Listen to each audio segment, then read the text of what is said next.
Walton smart fridge presents TVS ইনসাইটে আপনাদের স্বাগত জানাচ্ছি আমি শেখ আব্দুল্লাহ।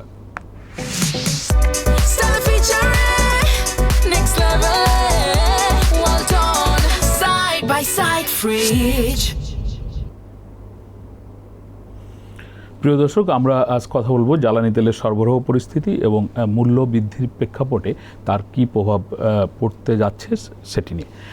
আপনারা জানেন যে সরকার জ্বালানি তেলের দাম বাড়িয়েছে, পাশাপাশি যে পরিমাণ সরবরাহ করা হচ্ছিল ইরান যুদ্ধের পরের থেকে গতকালকেই সিদ্ধান্ত নিয়েছে তার তুলনায় 17 থেকে প্রায় 25% পর্যন্ত ডিজেল, অকটেন এবং পেট্রোলের সরবরাহ বাড়ানো হবে।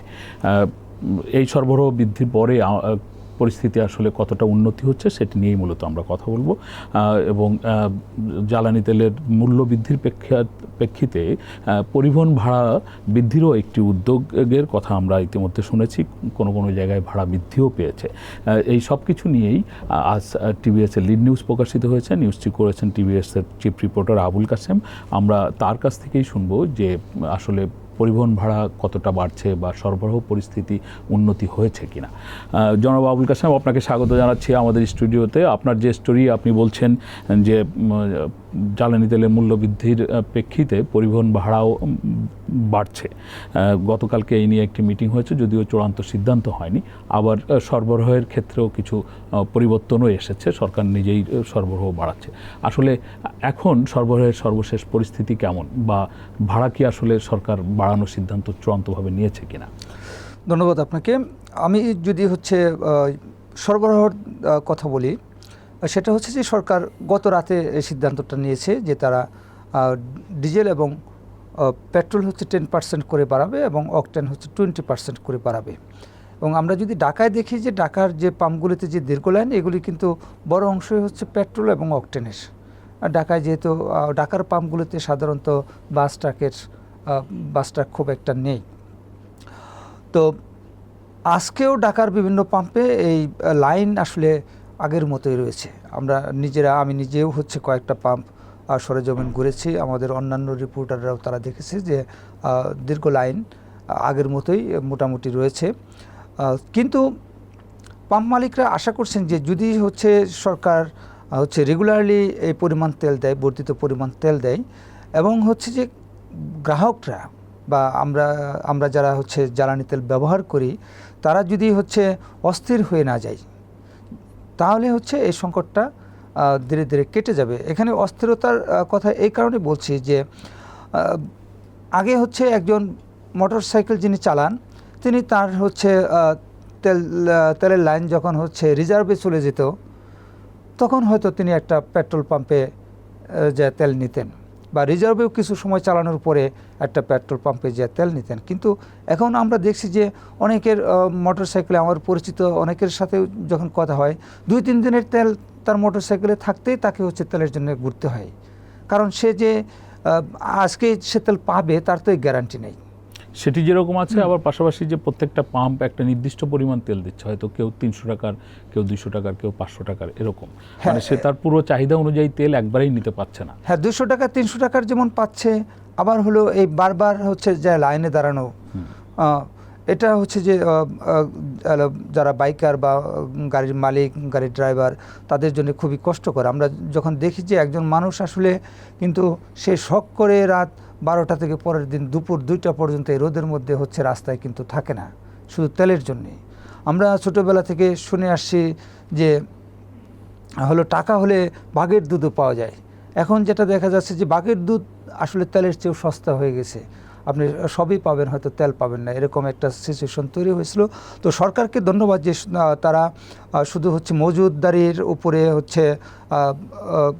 বক্তব্য না দিয়ে তারা পরিস্থিতি স্বাভাবিক করার জন্য সরবরাহ বাড়ানোর উদ্যোগ নিয়েছে। একই সাথে আমাদের দেশের মানুষ যারা যে তেল ব্যবহার করে, তেল কিনে গাড়ি চালায়, তাদেরকে আরেকটু সচেতন হইতে হবে যে আমরা একটা সংকট যখন হয়, সংকট দ্রুত শুরু হয়, কিন্তু সেখান থেকে রিকভারিটা কিন্তু আস্তে আস্তে ধীরে ধীরে হয়। যে দেখুন, আমি মাঝখানে আপনাকে আরেকটা বিষয় একটু বলতে চাই। সেটি হচ্ছে যে আমরা দেখলাম সরকারের পক্ষ থেকে একটা ঘোষণা অথবা একটা স্টেটমেন্ট এরকম হলো যে অকটেনের মজুদ নিয়ে, যে সর্বোচ্চ মজুদ রয়েছে এবং মজুদ করতে না পারার কারণে অকটেন জাহাজ থেকে খালাস করা হচ্ছে না, এরকম একটা তথ্য সরকারের পক্ষ থেকে প্রকাশ করা হলো। কিন্তু পাম্পগুলো কিন্তু পর্যাপ্ত অকটেন যে গ্রাহককে বা ক্রেতাকে দিচ্ছে, ব্যাপারটা কিন্তু সেরকম না। তাহলে কি এখানে কোনো মিসম্যানেজমেন্ট আছে? দেখেন, এখানে মিসম্যানেজমেন্ট কিছুটা তো অবশ্যই আছে, আবার হচ্ছে অন্যটাও আছে। যেটা আমি যদি গ্রাহক এন্টে বলি যে একটা পাম্প আগে হচ্ছে সে 10,000 লিটার তেল পেল আজকে, সে এই 10,000 লিটার তেল তার বিক্রি হতে 2 দিন, 2.5 দিন, 3 দিন সময় লাগতো। কিন্তু এখন হচ্ছে যে তার তেলের গাড়ি আসার আগেই যে পরিমাণ গাড়ি লাইনে থাকে, এটিকে দিতেই তার 10,000 লিটার শেষ হয়ে যায়। মানে হচ্ছে একটা পাম্প যখন তেল পায় তার 3-4 ঘন্টার মধ্যে তার তেল শেষ হয়ে যাচ্ছে। এই 10,000 লিটারের জায়গায় সরকার হয়তো 8,000 লিটার দিচ্ছিল, কিন্তু এই 8,000 লিটার হচ্ছে 3-4 ঘন্টার মধ্যে শেষ হয়ে যাচ্ছে। আমি গতকালকে যে একটা পাম্পে হচ্ছে 10টার পরে তেল আসছে, 2:30টার সময় তাদের তেল শেষ। মানে এই পরিমাণ হচ্ছে যে লাইন ধরে আছে। তো সেই কারণে কিন্তু ওই যে যদি তেল অ্যাভেলেবল থাকে তাহলে কিন্তু এত মানুষ লাইনে থাকবে না। সে যখন জানবে যে আমার আজকে মোটরসাইকেলের যে পরিমাণ তেল আছে, আমি কালকে সকালে একটা পাম্প থেকে তেল পাইলে আমার সমস্যা হবে না, তো আমি তো আজকে যে লাইনে দাঁড়াবো না, আমি কালকে সকালে নেব। তো প্রত্যেকের মধ্যে যদি সরকার যদি তেলের সরবরাহ বাড়িয়ে এই পরিস্থিতিটা তৈরি করতে পারে যে তুমি যে পাম্পেই যাও, যখনই যাও তুমি হচ্ছে তেল পাবা, তাহলে এই সমস্যাটার সমাধান হতে পারে। এবং এরপরে শুরুতে এই সংকটটা কাটানোর জন্য সরকার যে 10%, 20% দিচ্ছে, যে আপনি যেটা বলছেন যে সরকারের যদি মজুদ এত বেশি থাকে যে তারা হচ্ছে স্টোরেজ ক্যাপাসিটি নাই, তেল এখন সমুদ্রে নোঙ্গর করে রাখতে হচ্ছে, তো তাহলে সে সরবরাহ আরও অনেক বাড়িয়ে সে যদি 3 দিনের মধ্যে দেশের সকল পাম্পে তেল এনশিওর করতে পারে, যে গাড়ি যেখানেই যাবে সে তার চাহিদা অনুযায়ী তেল পাবে, এবং 3 দিনের মধ্যে যদি সে সকল যানবাহন তারা হচ্ছে ফুল ট্যাঙ্কি তেল নিতে পারে, পরের 1 সপ্তাহ তো আর কারো তেলের প্রয়োজন হবে না। তখন কিন্তু ডিমান্ড কমে যাবে। তারপর থেকে সরকার রেগুলার বেসিসে যে নিড সেই পরিমাণ যদি সাপ্লাই দিতে থাকে তাহলে কিন্তু এই সংকটটা কমে যায়। কিন্তু সরকার তো সেই ধরনের উদ্যোগ নিচ্ছে না। আপনার কাছে শুরুতেই জিজ্ঞেস করেছিলাম যে তেলের দাম বৃদ্ধির প্রেক্ষিতে পরিবহন ভাড়া বাড়ানোর দাবি পরিবহন মালিকদের পক্ষ থেকে বিভিন্ন ধরনের লঞ্চ মালিক, বাস মালিক বা ট্রাক মালিক তারা দাবি করছে। ইভেন আমরা দেখলাম যে উবার চালায় যারা, তারাও কিন্তু উবারের ন্যূনতম ভাড়া 300 টাকা করারও একটা প্রস্তাব তুলেছে। এটি আসলে সর্বশেষ আমরা জানি যে পরিবহনের ভাড়া নির্ধারণ হয়, বিশেষ করে বাস ভাড়া নির্ধারণ হয় বিআরটি এর মাধ্যমে। তারা কি সিদ্ধান্ত নিয়েছে? জি, আমরা হচ্ছে গতকাল দেখছি যে বাস এবং লঞ্চ মালিকদের সাথে বিআরটি একটা মিটিং করেছে, এবং উবারের যেটা বললাম, আমি উবারটা দিয়ে শুরু করি যে উবার পাঠাও বা এই ধরনের রাইড শেয়ারিংগুলি হচ্ছে অ্যাপে চলে। ফলে হচ্ছে যে ওই অ্যাপগুলো কিন্তু অলরেডি হচ্ছে জ্বালানি তেলের সাথে ভাড়া অ্যাডজাস্ট করে ফেলছে। আপনি আজকে এখন যদি আপনি এখান থেকে আপনার বাসায় যাবেন মোটরসাইকেলে বা একটা গাড়ি ভাড়া করে উবার বা পাঠাও অ্যাপসের মাধ্যমে, আপনি দেখবেন যে আগের চেয়ে ভাড়া অনেক বেশি আসছে। এটা হচ্ছে এই তেলের দাম অ্যাডজাস্ট করার কারণে। এখন তারা যদি চায় যে হচ্ছে ন্যূনতম ভাড়া 300 টাকা হতে হবে, উবার পাঠাওয়ে তো মানুষ হচ্ছে এক জেলা থেকে আরেক জেলায় যেমন যায়, তেমনি হচ্ছে যে জরুরি প্রয়োজনে স্বল্প দূরত্বেও যায়। অনেকের হচ্ছে যে এমন হয় যে সে ফার্মগেট থেকে শাহবাগে হয়তো উবার নিয়ে আসে, যেখানে হলো হাইটে আসলে আপনার 15 মিনিট সময় লাগে বা 20 মিনিট সময় লাগবে, বাসে আসলেও হয়তো আরও সময় কম লাগবে, কিন্তু সে বাসে ওঠার মতো উনি হয়তো ওনার টাকা আছে, উনি বাসে অভ্যস্ত না বা বাসে উঠতে চাচ্ছেন না ওই সময়, বা ফ্যামিলি সহ যাবে। তো এটার জন্য যদি 300 টাকা ভাড়া দিতে হয়, এটা তো হচ্ছে কোনো সভ্য সমাজের কর্মকাণ্ড হতে পারে না। ভাড়া হচ্ছে দেখেন যে ডিজেলের দাম বাড়ছে, হচ্ছে উবার গাড়িগুলি পেট্রোল অকটেনে চলে, তার অকটেনের দাম বাড়ছে লিটারে 20 টাকা এবং পেট্রোলের দাম বাড়ছে লিটারে 19 টাকা। আপনি যদি দেখেন যে 2023 সালে যখন IMF-এর সাথে বাংলাদেশের ঋণ চুক্তি হলো, তখন হচ্ছে এই পেট্রোল অকটেনের ডিজেলের দাম ছিল হচ্ছে আপনার 115 টাকা। এখন হচ্ছে ডিজেলের দাম হচ্ছে 115 টাকা না, এখন 115 টাকা। তো তাহলে ওই সময় 110 বা 11 টাকা এরকম ছিল। পরে হচ্ছে ওই যে প্রতি মাসে দাম অ্যাডজাস্টমেন্টের কারণে এটা হচ্ছে কমে গেছিলো, 100 টাকার মতন ছিল। তো যদি আপনি হচ্ছে যে ওই 23 সালের সাথে এখনকার দাম কম্পেয়ার করেন ডিজেলের, তাহলে প্রতি লিটারের দাম বাড়ছে হলো 4-5 টাকা প্রতি লিটারে।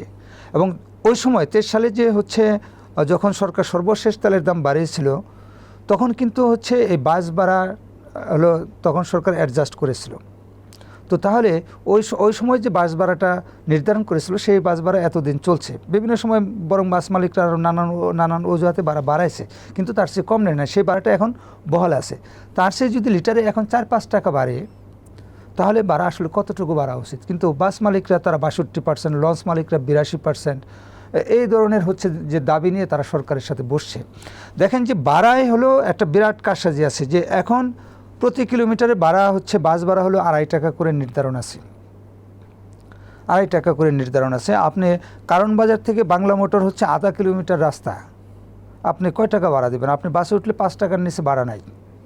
এমনকি হচ্ছে যে আপনি 10 টাকার নোট দিলেও হচ্ছে কন্ট্রাক্টরের কাছে ভাঙতি নাই বলে সে পুরো 10 টাকা রেখে দিচ্ছে। তো আপনি তো সুতরাং বাস মালিকরা বা হচ্ছে যে এই সুপারভাইজার কন্ট্রাক্টররা তারা হচ্ছে নানান কায়দা করে কিন্তু ভাড়া অনেক বেশি নিচ্ছেই।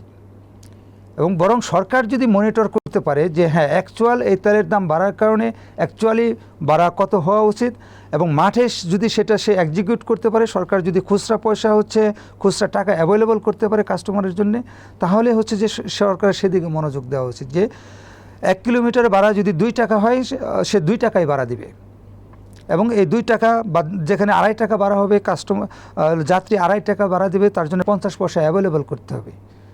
এই ধরনের উদ্যোগ সরকারের নেওয়া প্রয়োজন।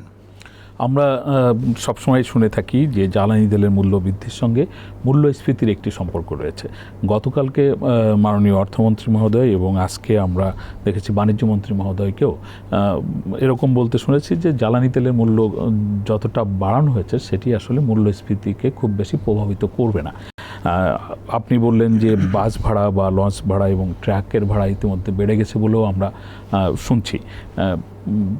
এবং ধরেন যে ক্ষেত্রে সেচের খরচ বেড়ে যাবে, সেটাও তো আপনার উৎপাদনের ব্যয় বাড়াবে, ফলে মূল্যস্ফীতি বাড়ার আশঙ্কা তো রয়েছেই।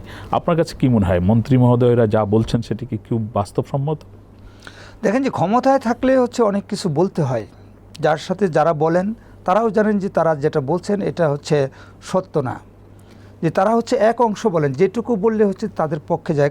গতকাল মাননীয় অর্থমন্ত্রী যেটা বলেছেন যে এই তেলের দাম বাড়ার কারণে মূল্যস্ফীতি বাড়তেও পারে, নাও বাড়তে পারে। এরপরে তিনি বলেছেন যে আমাদের যে ইনফ্লেশন বাস্কেট, সেখানে জ্বালানি তেলের পোর্শন খুব কম। অবশ্যই জ্বালানি তেলের পোর্শন কম, শুধু তেলের দাম যদি বাড়ে আর কোনো কিছু যদি না বাড়ে, তাহলে শুধু তেলের দাম বাড়ার কারণে জিনিসপত্রের দাম খুব একটা বেশি বাড়বে না।